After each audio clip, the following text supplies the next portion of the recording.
அஸ்ஸலாமு அலைக்கும் வணக்கம். இன்றைக்கி நாங்கள் மாற்றீடு விசஸ் 12வது கிளாஸுக்கு ஆரம்பிக்கிறோம். சரியா? இந்த வீடியோவை பார்க்குறதுக்கு முன்னுக்கு இந்த ஃபோட்டோ வந்து உங்களுக்கு முன்னுக்கு போடப்பட்டிருக்கும். இந்த ஃபோட்டோவை பார்த்து இந்த கேள்விகளை செஞ்சுட்டு நீங்கள் வீடியோவில் ஜாயின் பண்ணலாம். நாங்கள் டிரெக்டாக வீடியோவில் போய்டுவோம். முதலாவது நான் ஒரு மாற்றீடு செய்கிறதுக்கு முன்னுக்கு உங்களோட ப்ராக்டிஸ்க்காக செய்கிற முதலாவது வேலை இந்த சேர்வைகளை பெயரிடுறது. தாக்கிகளை நாங்கள் முதலாவது பெயரிடுவோம். இது ஒரு அல்கைன். நான் இப்படி பேரிட சொல்ல நான் சொல்றதுக்கு முன்னுக்கு நீங்க இது என்ன அப்படின்னு நீங்களே சொல்றதுனால உங்களுக்கு இது சம்பந்தமான ஒரு ஐடியா உங்களுக்கு கிடைக்கும். சரி, இதுல இருந்து எப்படி எப்படி மாறுது, தாக்கிய நான் எழுதி விளைவை நான் எழுதுறேன். இதுல சோதனை பொருளை நான் உங்களுக்கு எழுதும் போது ஒரு தாக்கிக்கு ஒரு சோதனை பொருளை போட்டா இது வருதுன்னு உங்களுக்கு மைண்ட்ல பதியணும். அதுக்காக தான் நான் எழுதுறது. ஸோ அதை நீங்க பார்த்துக்கோங்க. இது வந்து ஒரு பென்சீன், இது ஒரு பென்சீன், இங்க ஒரு அல்கீன், இங்க ஒரு அல்கீன், இங்க உள்ளது ஒரு கீட்டோன், இங்க உள்ளது ஒரு கீட்டோன், இங்க உள்ளது ஒரு அட்கைல் குளோரைட், இங்க உள்ளது ஒரு அட்கைல் குளோரைட், குளோரைட், அட்கைல் குளோரைட், இங்க உள்ளது ஒரு அல்டிஹைட். அல்டிஹைட்ல ஒவ்வொரு பேர் இருக்குது, அதை நீங்க பேர்ல பாருங்க. இது அல்டிஹைட். இப்ப இங்க உள்ளது இது ஒரு அல்கீன், இது ஒரு அல்கீன், இங்க உள்ளது ஒரு கீட்டோன், இங்க உள்ளது ஒரு கீட்டோன். சோ இந்த இடத்துல பென்சீன்ல இருந்து ஒரு கீட்டோன் எப்படி உருவாக்குறதுன்னு நீங்க ஐடென்டிஃபை பண்ணணும். இங்க வந்து ஒரு அல்கைல் புரோமைட், அல்கைல் புரோமைட். இங்க எப்படிப்பட்ட அல்கைல் புரோமைட்னா ரெண்டு புரோமின் பிரதியிடப்பட்டிருக்குது, அதை நோட் பண்ணிக்கோங்க. இங்க உள்ளது ஒரு ஆல்கஹால், அதுல CN தொகுதி பிரதியிடப்பட்ட ஒரு ஆல்கஹால். சோ இத நான் ஆல்கஹால் போறேன், ஆல்கஹால். சரிதானே? இங்க CN தொகுதி பிரதியிடப்பட்டிருக்குது. So nitrite, nitrite. இப்ப இந்த கேள்வியில சோதனை பொருட்கள் தந்திக்கிறாங்க, நீங்க விளைவு எழுதணும், அதை நோட் பண்ணிக்கோங்க. இப்ப கேள்வியை பார்ப்போம்.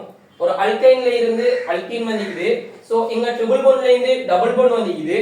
ட்ரிபிள் பாண்ட்ல இருந்து டபுள் பாண்ட் வர மாதிரி தான் H2 சேர்த்திக்கிறாங்க. அதுலயும் H2PT நாம யூஸ் பண்ணா இந்த அல்கைன் அல்கேனாக மாறும், சிங்கிள் பாண்டோட சேர்வையா மாறும். இங்க டபுள் பாண்ட் வரணும். சோ அதுக்கு மேலதிகமாக நாம யூஸ் பண்றது quinoline, quinoline, quinoline barium sulphate. Quinoline barium sulphate use பண்ணா HTPD ஓட நாங்க H2PD ஓட குயினலின் பேரியம் சல்ஃபேட் யூஸ் பண்ணா இந்த அல்கீனை நாங்க உருவாக்கி கொள்ளலாம். இப்ப ரெண்டாவது கேள்வி பாருங்க. இங்க பென்சீன் இருக்குது. இந்த பென்சீன் தொகுதிக்கு மேலதிகமாக இப்படி ஒரு தொகுதி ஹெட் ஆகிக்குது. சரியா? இத கண்ட உடனே ஒரு பென்சீன்ல ஏசைலேட்டர் நடக்குதுன்னு எனக்கு விளங்குது. சோ இப்படிப்பட்ட ஒரு அமில குளோரைட் அல்லது அமில புரோமைட் ஆகிக்கலாம், அமில குளோரைட் ஆகிக்கலாம், அமில புரோமைட் ஆகிக்கலாம், ஏதோ ஒரு அமில ஏலைட். நாங்க அமில குளோரைட் எடுத்துக்கோம். இந்த அமில குளோரைட்டுக்கு நீரற்ற FeCl3 AlCl3 யூஸ் பண்ணுவோம். நீரற்ற AlCl3 யூஸ் பண்ணா இந்த தாக்கம் நடக்க போகுது. சோ ஒரு பென்சீனை கீட்டோனா மாத்தலாம். சரி, இந்த ஐடியாக்கு நீங்க வரும். இப்போ இங்க ஒரு அல்கீன் இருக்குது. இந்த அல்கீன்ல இது ரெண்டும் எக்ஸ்ட்ராவா ஆட் ஆகிக்குது. சோ ரெண்டு புரோமின் ஆட் ஆகிக்குது. நாங்க இந்த இடத்துல Br2 யூஸ் பண்ணலாம் அல்லது Br2CCl4 யூஸ் பண்ணலாம். Br2CCl4. இந்த இடத்துல பாருங்க ஒரு கீட்டோன், இந்த கீட்டோன் தொகுதிக்கு மேலதிகமாக ஒரு H-ம் ஒரு CN-ம் ஆட் ஆகிக்குது. சோ டைரக்டா நாங்க HCN யூஸ் பண்ணிடுவோம். HCN யூஸ் பண்ணா ஒரு ஹைட்ரஜனும் ஒரு CN-ம் பிரதியிடப்படும். இந்த இடத்துல என்ன நடக்குது? இந்த குளோரின் உள்ள இடத்துல இங்க ஒரு CN பிரதியிடப்பட்டிருக்குது. சோ குளோரின் உள்ள இடத்துல CN பிரதியிடப்படணுமா இருந்தா நான் டைரக்டா KCN யூஸ் பண்ணுவோம். டைரக்டா KCN யூஸ் பண்ணுவோம். HCN-க்கும் KCN-க்கும் உள்ள டிஃபரண்டா குழப்பிக் கொள்ள கூடாது. HCN அல்டிஹைட் அல்லது கீட்டோன்ல யூஸ் ஆகும். இந்த HCN சொல்றது ஒரு அல்டிஹைட், அல்டிஹைட்னா இப்படி காட்டுறேன், அல்டிஹைட் அல்லது ஒரு கீட்டோன்ல யூஸ் ஆக போகுது. இந்த KCN சொல்றது ஒரு அட்கைல் ஏலைட்ல யூஸ் ஆக போகுது. இந்த இடத்துல KCN தந்திக்கிறாங்க ஒரு அல்டிஹைட்டுக்கு.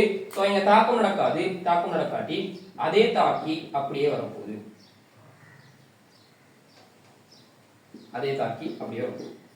இங்க அல்டிஹைட்டுக்கு HCN போடுறாங்க. சோ அல்டிஹைட்டுக்கும் HCN-க்கும் தாக்கம் இருக்குது. எப்படியான தாக்கம்? CH2COH, இங்க ஒரு ஹைட்ரஜன், இங்க CN. சரியா? இப்படியான ஒரு தாக்கம் நடக்கும். சரியா? இதுல இருந்து நீங்க மாட்டி ப்ராக்டிஸ் பண்ணிக்கோங்க. நீங்க ஒரு நாள் மாட்டி ப்ராக்டிஸ் பண்ண உடனே எல்லா மாட்டிலும் உங்களுக்கு செய்யறாரு. கொஞ்சம் கொஞ்சமா ப்ராக்டிஸ் பண்ணிட்டு வாங்க. ஒரு நாளைக்கு ஒரு 5 கேள்வி 6 கேள்வி அப்படி 1 ஸ்டெப் மாட்டிலேருந்து 2 ஸ்டெப் 3 ஸ்டெப் அப்படின்னு போகும்போது உங்களோட லெவல் அப்படியே முடிக்கும். சரி, அதுக்கப்புறம் உங்களோட மாட்டில நீங்களே சுயமா செய்யணும். சரியா? இதை முடிப்போம். பண்ணணும்.